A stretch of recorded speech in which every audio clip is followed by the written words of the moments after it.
Welcome to the Jay Kim Show, Hong Kong's first dedicated podcast on investing in Asia. Join us as we survey the land and discover the greatest companies and most profitable investment opportunities in Asia. If this is your first time listening, thank you for stopping by. This podcast is produced every week with the goal of providing actionable insights to you, the listener, with every single episode. And now, on to the show. This week, I've invited my business partner, Cody Shirk, to be a guest on The Jay Kim Show. Cody's an explorer, surfer, and founding partner of Explorer Equity Group. He travels and invests around the world, sourcing hidden and hard-to-access investment opportunities. And I am sitting here at the table with Cody. So, Cody, welcome to Hong Kong and to the show. Thank you. I'm finally here. Figuratively on the podcast and physically in Hong Kong. So I know. Glad to be here. I've been wanting to have you on for so long, and we just have never been able to do it. And finally, I had to drag you all the way physically to Hong Kong to record this. So I'm pretty excited. And thanks for coming to the show. And we've pulled out two Asahis here to crack open now. Just celebratory crack. That's right. So we're gonna get into it today. Let's get cracking. I'm excited. So let's start off with just a little bit of background. You have a very unique background compared to probably most of the guests that have come onto the show. So maybe you could give our audience a little bit of color. Where are you from? What was your background beforehand, and how did you eventually become a full-time investor? Yeah, so like you said, I am a full-time investor right now, but I have no official or formal finance background, so it's kind of a weird profession or venture that I've ended up in. Originally, I grew up in Malibu, California, which is a pretty wealthy area, but I was not wealthy myself. So on one hand, I was surrounded by all this money, and it was very attractive, and it looked exciting. But on the other hand, I had this confusion of how do you get from point A to point B, and not growing up wealthy, but being surrounded by wealthy. I don't want to say you're jealous, but you have this kind of like this question, this curiosity. So after graduating high school, I went to college to play water polo, and I probably wouldn't have gone to college if it wasn't for sports. So it's kind of one of those natural progression type things where people go to college and you don't really know why you're going there. And right. That's very common in the US. And then after college, I became a firefighter, and that's very much a blue collar job. But it's a unique job in the sense that if you want to work a lot, you can make pretty good money for being somebody young. And so looking back at how I grew up and seeing all this money, I said, I want to get there, but I'm probably not going to get there as a firefighter. So I took every paycheck that I had and I saved at least 50%, if not more. Wow. And it was really hard to do. We definitely, when I say we, it was me and my girlfriend at the time, we sacrificed a lot. We were eating rice and beans, living out of a trailer. It was the real deal saving, but we reinvested like literally every dollar, and got to a point where, we had done a lot of investments, and we were looking all right financially compared to where or what I was familiar with. So I eventually left the fire department, and as any investor finds out, you reach a point in time when it's almost impossible to continue on your own. I mean, you can certainly do a lot of personal investments throughout the world. You can do whatever you want, but you need at a certain point to scale up, and you need help with that. So at that point, when this is pretty recently, within the past 2 years, I released an investing syndicate, which is called the Explorer Partnership. And basically what it is it's a group of like-minded people that go around the world and invest in exciting opportunities. That's an awesome intro. And I'm in a strange way, because it's so diverse and different from my background. I'm actually very jealous. It sounds strange to say that, but I'm jealous in that you were actually able to basically create the life that you wanted, and by just observing and studying and researching and working hard and saving, and everyone that is an investor sort of knows that one of the first ways and the core tenets of wealth building or wealth generation is to be frugal when you can and save a lot. So it's just funny because my background was probably completely 180 opposite of you, and I was actually in Wall Street spending 50% of my paycheck on rent alone. So I literally I left my first few years this big shot career on Wall Street, but I basically left with zero, nothing to show for, right? So I think it's ironic, but I think it's really cool how, two people from completely different backgrounds were kind of ended up in the same place. Yeah, but I think there's value to that because, your background and other investors' background is very attractive to me and interesting to me. It's like grass is always greener type scenario where you think, oh wow, I wish I had that opportunity, or I wish I did that, and then the person that I'm looking at is looking back at me and saying the same thing. And when you have people with that much diversity and a different history and a different knowledge set, when you put them together, you can often create really great things because everybody's going to bring something very different to the table. Yeah, and I think that's exactly what you're definitely doing that with the Explorer partnership, and we'll get into sort of how we're actually business partners on a sort of a fund investing level. But in the end, investing is what basically brought us together, and being like-minded in that regard. And so I think that the key theme is basically I like basically the theme that you bring to the table is one of, you don't need pedigree, you don't need a fancy college degree or education, you don't need to have had to go work on Wall Street to become wealthy and generate wealth and get access to things that seemingly only rich people get access to. And so I think that this is a very unique value proposition that you bring to the table, and and so let's dig in actually to some more of that. Tell us a little bit about the Explorer partnership and what that it's investing syndicate, as you said, but it's also it's also your business that you run day to day, and I know you do a lot of work for it, and it's basically pays you your salary. So why don't you share with us what the EP is? Well, it's a private social investing group. So it's called the Explorer Partnership, and it's exactly what it sounds like. It's basically a private group of individuals who are exploring the world as partners, not as literal partners, but as figurative partners for opportunities. There is a membership fee, but honestly, the fee doesn't really go to any profits. It goes back into the group to pay for investing opportunities, trips, dinners, and we have a lot of members perks with a website online or the members directory, so people can stay in touch. We have private chat channels and all that type of stuff. So we go on 3 to 4 trips per year. In the past year, we've been to Colombia, Ukraine, Puerto Rico, Denver, and our next one is in Asia. We'll be in Hong Kong, Shenzhen, and Macau. And what we do is we look for investments. And after we physically go meet founders of companies, we get to shake their hands, we get to see their business operations, we get to see everything. It's the real deep dive due diligence. We create a fund, and that fund pools our members' money together, and we're able to not only invest in these great opportunities, but we can negotiate great terms because the type of money we're coming in with is not $5,000-$10,000. We're coming in with a significant amount of money for these companies. So we can say, hey, we want a better valuation, or we want these terms, or we want a seat on your board, or whatever it is. We can really have a lot more control over the investments. Obviously, everything has risk, but if we can try to get certain terms which are going to increase our chances of profiting, then that's a great deal for everyone. So by going on these trips, everyone in the group gets to see what these investments are and get a better idea of what the investments are like. We also do dinners throughout the year. We average probably one per month, and those are all around the world. We've done them everywhere from Asia, London, all over the U.S., South America, all over the place. And these are just a time for people to join in together, talk, exchange stories, network, and really just share a meal and get to know each other. And that's really the best thing in any business, as anyone can attest to. It's getting to know people. It's your network.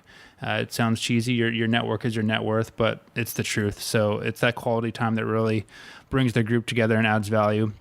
The group also has a lot of membership perks. So because we're a larger group, we can negotiate better terms with services that range from special travel insurance, or if we're buying real estate, or even like precious metals, like we've talked about, we can get better terms because we're going in as a group. So there's a lot of those type group perks that the group benefits from. So just to take a quick step back, how did you actually curate members to this group? What is the sort of application process if you were interested? And how much does it cost? Because I know that with all the events you do, you actually a lot of times aren't making money off of the membership and the minimum fees and this sort of thing. So I'm just curious as to how your business model works. Yeah, so great question. So to back up a little bit, I had been writing about all the investments I'd been doing for a long time. And the reason I write about the investments is not really to share with anybody, even though I do. It's more to keep myself in check. And when you write something out, it really makes you think things through. Because a lot of times you'll write about something, and through that process of you researching and you really putting your thoughts on paper, you find out my idea is dumb, or this investment is horrible, or through that process of synthesizing everything, you go, wow, I should not be doing this. So it was a good practice for me. But while everyone was reading, or a lot of people were reading what I was writing about, a lot of people were like, hey, this is interesting. I want to join in with you. And that's essentially how the Explore partnership came to be. So right now we charge, we've increased the fees because we've actually added a ton of value, a lot of basically members perks that we pay for. So it's a $5,000 upfront fee, and then it's $2,000 a year. And the funds that we make and all the investments that we provide, we do not charge any type of management fee. So basically we say, hey, you want to invest in here? We're not collecting any money up front. So there's no way that we're going to be, making money off these investments. We're just providing these opportunities for you.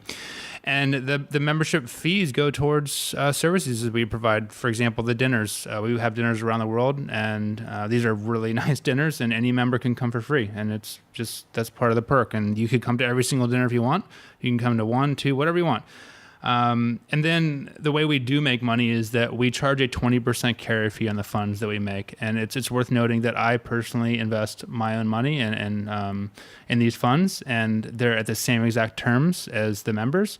And I don't accept any type of front end referral, commission, kickback, any of that stuff. So basically the only way I'm going to personally profit is if the investments are profiting. So that incentivizes me to find really good investments and also broker really good deals, because if the group's not profiting, neither am I. So it's a very good structure in my opinion. It's everyone's interest is thought of.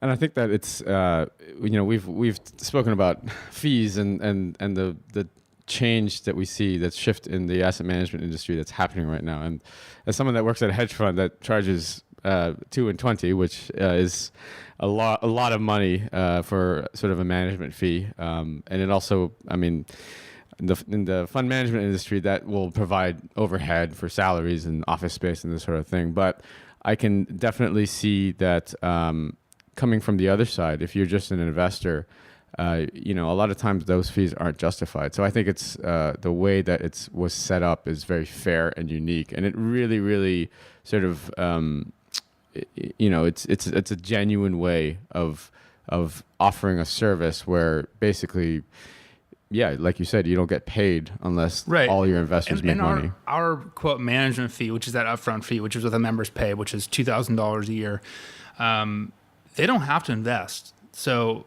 what are they paying for? Well, they're paying for all these perks and these trips, and basically they're getting a platter of options served to them. Not only do they get these trips that they can go on, but they also get these investment opportunities. And it's not just me sourcing these deals. I believe that I have a good deal flow because I'm traveling the world constantly looking at opportunities, but our extended network is also providing a lot of deal flow. And also we have basically a full team that does due diligence on all of these deals to make sure that we're covering all the bases, and we're trying to poke holes in any story that we think is true. And once we find something that looks really attractive, we feel confident presenting the investment to the members because we're putting our money in that investment as well. So it's like I said, it's incentivized all the way around. Definitely full skin in the game. Totally. I think that this goes along with sort of forward looking and how the fund management industry is going to change. Obviously, fees are coming down rapidly, and that's on every level of asset management. And I think that since the financial crisis, I think that there's just been this sort of this desire to reset basically fiduciary duty. So asset managers who once got away with charging exorbitant fees and not posting up performance, I feel like we're going through a day of reckoning or a period of time of reckoning where a lot of the freeloaders or people that basically, collected a lot of money up front, charge a management fee and was not able to produce results, they're going to get weeded out and culled. So as far as setting up a business for the long term, I think that the way you're going about it is the right way. Yeah, and we hope that's the case. We believe in it. And yeah, I agree with you with all these low-cost brokers out there and low-cost providers. It's pretty hard to compete with those guys. So you either got to perform, or you've got to structure the investment so you're only profiting if your investors are. So another sort of forward-looking trend, and we've kind of talked about this recently, but it's hard to actually pinpoint. But with your experiences and the way that you're leading your investing group around, I personally think it's very unique because I haven't really run across a lot of these, investing syndicates where you can actually travel and actually meet the co-founder. And this is one of the big things, barriers that used to exist in private equity and early stage investing particularly is access to management. And so unless you were a big name Sequoia or one of these big VCs, it was very hard to find access to the best deals or even just have a conversation with a founder of a hot startup. And part of it is the Silicon Valley old boys network, and they like to try to keep it that way and private, and so it's not as democratized. But I think that's all changing. With the flow of information now, with the internet, accessibility, all these walls are being broken down. I think that the experience part is extremely special and unique. Maybe you can talk a little bit about the last trip that you did, kind of big one, was in Colorado, and maybe you could talk to us a little bit about how that experience went and what happened afterwards. Yeah, so we went to Denver, Colorado, which is basically, I'd say, almost world capital of cannabis. And what that means is that Denver and Colorado in general was basically the first state to really take on cannabis in a big commercial way. So we went to Denver as a group. We had our Explore Partnership members, and we invited some guests. There was actually a lot of us. I think there was maybe 60 or 70 of us. So first of all, it was a really fun time. We had dinner at some of the nicest restaurants in Denver, and again, that's what some of the membership dues pay for.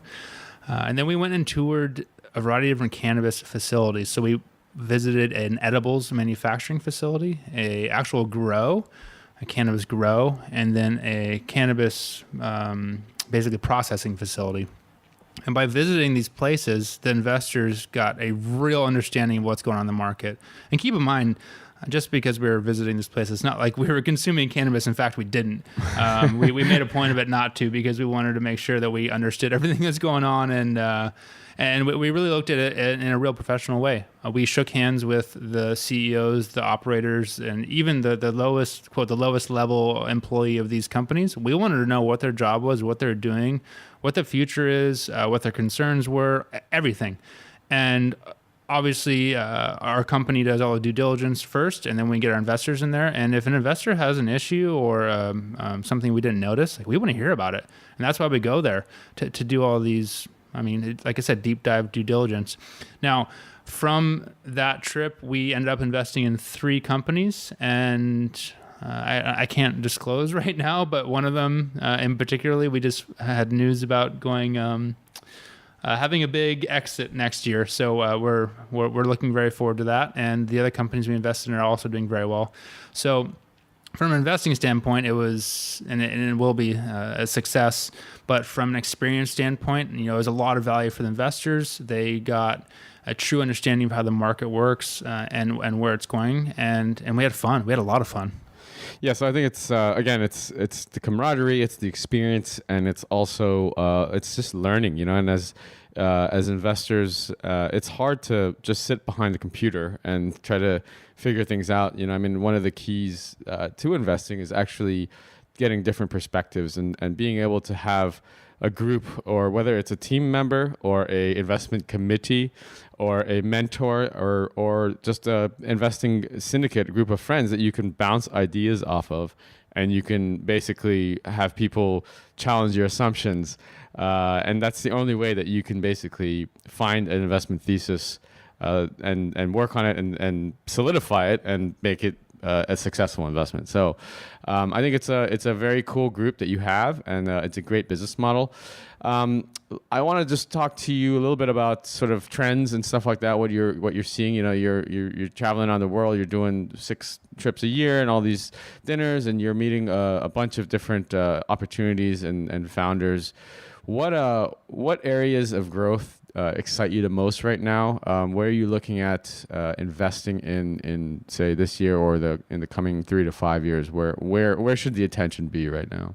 Yeah, so clearly there's a lot of exciting things going on in the world, and we're living in a time that is unlike any other. We have that hockey stick type chart in almost everything, the longevity of our lives, our technology, our transportation, on and on.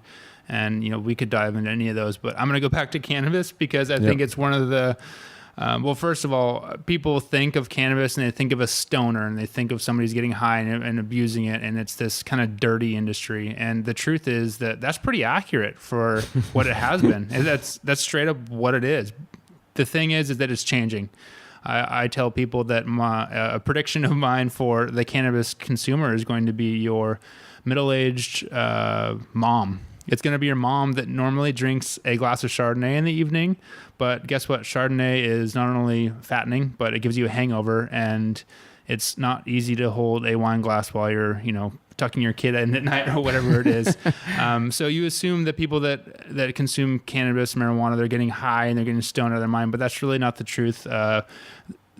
You can consume cannabis on a very small dosage, and it has the effect of you drinking 1 beer or 1 glass of wine. Mm-hmm. So you look at the consumers that are out there that would prefer cannabis versus pharmaceuticals or alcohol or any type of mind-altering substance. And cannabis is very attractive. It doesn't give you a hangover. It's not fattening. It's impossible to overdose on. And you can, with new products, you can really dose down or take a small dosage to just relax. And a lot of people don't need that in their life, and that's fine. But a lot of people do need that. A lot of people do need help sleeping. They do want to relax at night. They want to forget about they don't want to stress out about business, or they don't want to toss and turn all night. They just want to have a calm mind. And that's where we think the big opportunity is. The other big thing to consider is that it's federally illegal in the United States right now for cannabis. Now, there are over 10 states now where, there's significant legislation moving where it's recreationally legal. So there's many states in the U.S. where it's medically legal, which means you can get it with a medical basically diagnostics. You have trouble sleeping, a sore back, whatever it is, and they'll prescribe you basically a card that you can go use or buy cannabis with. Now, many states have changed it where you can recreationally use it, which means anybody off the street can go in, buy it, and then you consume it just like you would drink a beer or have a wine or anything like that. So what's happening right now is that, like I said, it's federally illegal, and it's very interesting for someone who's outside of the U.S. It's very difficult to understand state law versus federal law. Federal law is supposed to supersede state law, which means that the federal government is supposed to enforce their laws, but they're not. They're not enforcing the laws in these states, which puts the federal government in a pretty weird situation that these states are basically doing this even though it's illegal. So the point is that as an investor, we can look at this industry and say, okay, well, you have California, you have these big states. California is like the 5th or 6th largest economy in the world right now. It's recreationally legal. They're literally making millions and millions and millions of dollars off of taxes from this substance. Are they going to change that? Yeah, they're going to change their policy. The federal government's going to change their policy. And you have countries like Uruguay. You have countries over in Europe who are much more lenient. And then you have Canada just made it recreationally legal. So this is happening. As an investor, you can basically say, okay, I know that the majority of the market is staying out of the cannabis market because it's illegal. And that's fine. That means you have all these huge funds that cannot participate or will not participate because it's illegal. But we know where the trend is going. So for the small investor, you can invest in this and know that, we don't know when, but it's very, very likely that it's going to be legal in the future. So you can think of it as prohibition. Back in the early 1900s in the U.S., alcohol was illegal and then went back to being legal. And that's exactly what's going to happen in the cannabis. So now's the time to get positioned. And you have a lot of companies popping up right now that have a lot of upside potential. And, that's where we can jump in with them. Yeah, it's pretty exciting. I mean, exactly as you said, right now, a lot of the big players are on the sideline because they like their fund mandate will not allow them to touch this space. But like you said, it's like the cat's already out of the bag. You know, the macro tailwind is going only in one direction. So then it's really a matter of finding the right investments and the right partners within the space that you can trust and rely, and basically betting on the right horse. It's funny right? you say that because we actually have a hedge fund manager who's in our Explore partnership group, and he can't invest in it. His fund mandate says no because it's federally illegal. But him personally says, hey, I want to invest in this because this is a great opportunity. And he got in on the deals, and we're doing really well. So he's happy with that. But that's a perfect example of a guy he's super sharp. He runs a fund. He knows what he's doing. And when it becomes legal, guess what he's probably going to do with his fund? He's probably going to invest. And he's probably going to, maybe invest in the same company we did, just a lot later.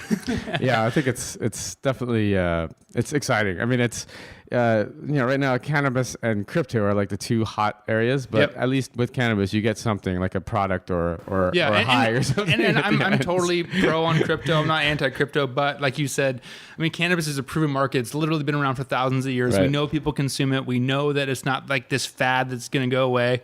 It's here. People use it, and it's just a matter of time until it becomes much more of a regulated market. And we're just waiting for the government. Yeah, totally. We're gonna have to have a whole separate crypto podcast debate in the future. Yeah, I'm stressing me out just thinking about it. Well, okay, so so I'm definitely with you. I'm bullish on cannabis overall, and I think that it's gonna be interesting to see how this plays out. But there's definitely a huge tailwind there. Last couple questions, I guess, as we sort of look to wrap up, and I think that again, it's pretty cool what you've put together, and it's definitely a unique way to sort of get access to these types of deals. So, if you're an investor or an aspiring investor, I would definitely encourage you to check out the Explorer partnership. Best or worst investment ever? You can pick. I'll do both really quickly. Okay, cool. So my best investment. It wasn't monetarily my best, but it was my best because it's just so simple. So I was in Panama years ago, and basically I surf, and I realized the value of a wave. And so basically I figured out a way to buy some land in front of this wave. And then this was when I knew a lot less about finance and investing. And it was literally one of the easiest things you could do in terms of complications. It was you just got to find the landowner and buy it. And it was a lot of work, but it was really easy. Like there wasn't that many steps. It was just, you got to go in the jungle and then find out who owns the land and buy it. And so we bought it, and we still own it today, but we've been offered multiples of what we bought it for. So it's my favorite investment because it's so simple. You just buy value where you know it is because you have an advantage. And I uniquely had an advantage because I was a surfer and found this thing in Panama. But everyone has that advantage in their life where they have some expertise on something. And if you have that advantage, it's like take advantage of it, and totally. Don't overcomplicate it. Just make it simple. So that's my best investment, just because I like the simplicity of it, and I think that a lot of investments should be like that, just really simple. Worst investment. Well, I've had a lot of bad investments. I've lost plenty of money, and that's I've had my MBA or whatever you want to call it, my investment degree in hard knocks. But I think the most frustrating investment I had, it was an angel investment into actually a friend's. That's another thing. Don't invest with your friends in general. But I invested in a friend's company, and it was doing really well. And long story short, they had some issues with the founders. They broke up, and when I had invested, I had a lot of collateral with investment. So basically, if I lost the money, there was this collateral I was supposed to get. And so I felt like it was a really safe play. Even though it was an angel investment, if it failed, I would get this collateral, which was some IP and some trademarks and some other stuff. Well, come to like when it would actually happen, when they failed, I realized that I had to go through this whole legal battle and suing them and the whole, lawyer fees and all that stuff. So the actual cost of hiring the lawyers and going through this whole process of getting that collateral was more than I had invested. So the reason why I was the worst investment is because I thought it was a safe thing, and then I don't know how I did overlooked it in the beginning, but it was a total failure. So I would chalk it up as a really good lesson learned, and my worst investment, because I don't know how I didn't see that in the beginning. That's interesting. I mean, I think that what just popped into my mind is is it called FDIC in the US, where like you can deposit and they claim that it covers up to I think X it's amount. up to $250,000 now. Mm-hmm. But then what a lot of people realized during the financial crisis and these banks were going down and closing is that it's something like it'll take like 99 years or something. Well, it was 100,000 when it happened in 08, and then they changed it afterwards because basically they're like, if it's over 100 grand, you're crap out of luck. You know? Exactly. And so it's basically like a fake insurance policy. Like you put your money there, but really, I mean, the chances that you're actually going to get it back are slim to none. So I think a lot of investors overlook really simple things, and for a number of reasons. One, people just take things for granted. And then sometimes people don't want to ask the stupid question. But oftentimes the stupid question is the thing you should be worrying about. Totally. So we're going to just keep going as we wrap up here with this drilling in the back. One of the good things about Hong Kong is the construction never stops. So coming from your background, and again, I get asked a lot of questions through my writing, and you probably get 10 to 20 or to 100 times as many inquiries as I do just because of your unique background. But people are always like, well, it's not that easy for just a normal person to invest. And, you had a career in Wall Street and you have blah, blah, blah. And, no one, like, people can't fly around the world like you do to find these investments. And, you have connections and it's not fair. But in reality, you started at zero just like anyone else did, And so from your perspective, how do you answer that question? A young person comes up to you or even old and is just like, look, I want to start building my wealth. I don't know how to do it. You started when you were young and now you're independently financially free. And I think that's a burning question for a lot of people. How did you do it? You were a firefighter, but somehow you managed to have financial freedom now, Yeah, it's a touchy subject because I don't want to say, oh, well, it was easy, so you can do it. And I've had lots of help along the way, and I'm lucky in a variety of ways. I'm lucky to be healthy. I'm lucky for all those types of things. But the reality is that, most people have that ability to go out there and make things happen. It just looks really unobtainable at the time. I remember when I was testing to become a firefighter, I knocked on all the fire station doors because I wanted to do a mock interview, which is a practice interview.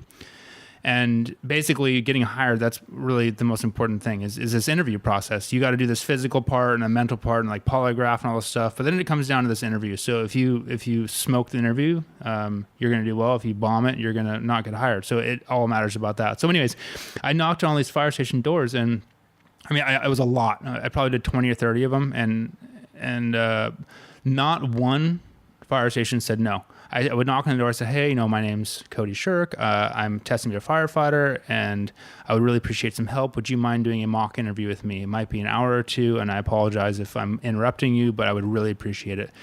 And, a couple of them said, hey, we're really busy right now. Can you come back? Or, hey, stay here. We'll be with you in just a second. But no one said no. And I think that is pretty consistent in any industry. Yeah. And for example, the finance industry is very intimidating because you look at these guys who have made a lot of money and they're very accomplished and have these fancy degrees and on and on.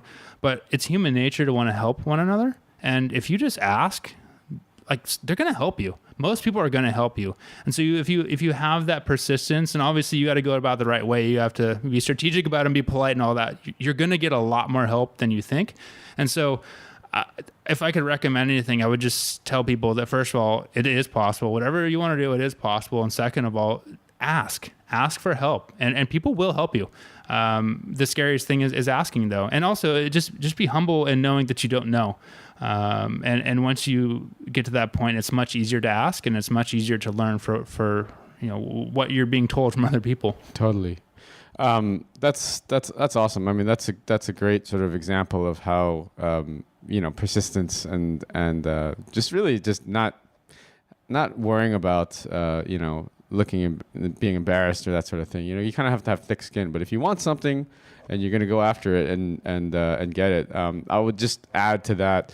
Obviously don't be afraid to ask, but before you ask, do your homework. I mean, absolutely. Ask the right people. Ask the right people, ask the right questions to the right people. I mean, there's so much information online available right now that you should not have any questions about the person that you're approaching. Like, you should be able to figure out most things, and you have to be creative. But the worst thing you can do is when you finally muster up the courage and you get that connection, or someone introduces you to that person, is to basically stumble because you're asking them the wrong questions, or you're just showing that you haven't done research on them or the situation. So that's just a side thing I'd like to add.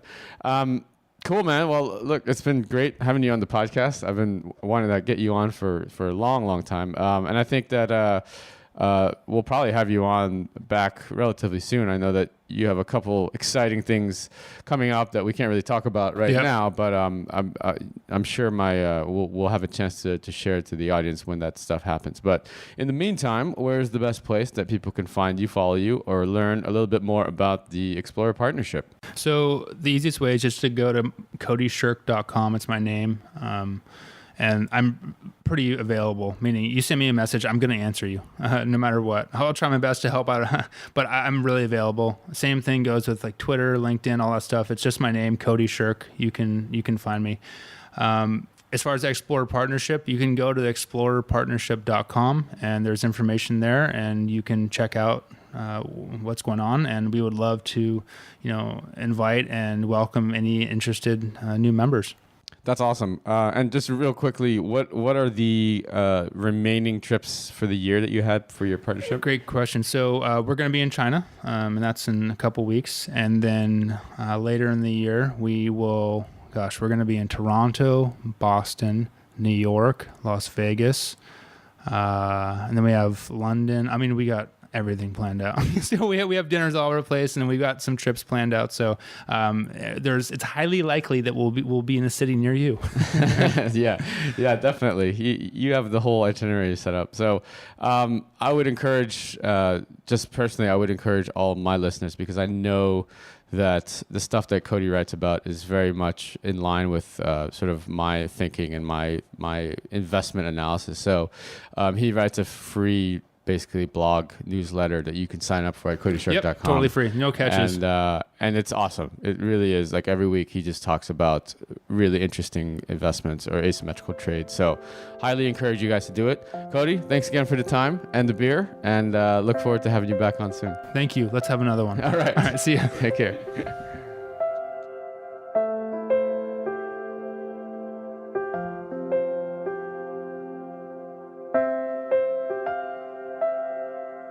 I hope you enjoyed today's episode. All the show notes and links can be found over at jkimshow.com. Come back often and make sure you subscribe, rate, and review. Don't forget to join us next week for another exciting episode of The J. Kim Show.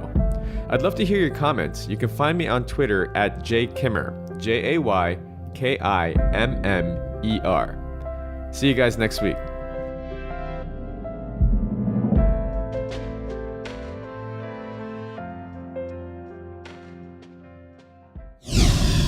This podcast is brought to you by Hack Your Fitness, the high achiever's guide to getting ripped in under 3 hours a week. If you're anything like me, you're probably working a full-time job or jobs and trying to find time to balance family life, social life, and last but not least, fitness. Look, I get it. I'm a full-time investor and entrepreneur myself, and father of two. So how am I able to stay fit year-round without spending hours and hours in the gym killing myself on the cardio machine? After struggling for the last 15 years trying every workout and diet under the sun, I finally designed a system that allows me to achieve and maintain single-digit body fat for life in under 3 hours a week. Cardio not required. Head on over to hackyour.fitness and download my free 13-page guide that teaches you the simple science behind efficient fitness and smart nutrition and gives you everything you need to know to finally take control of your life. That's hackyour.fitness.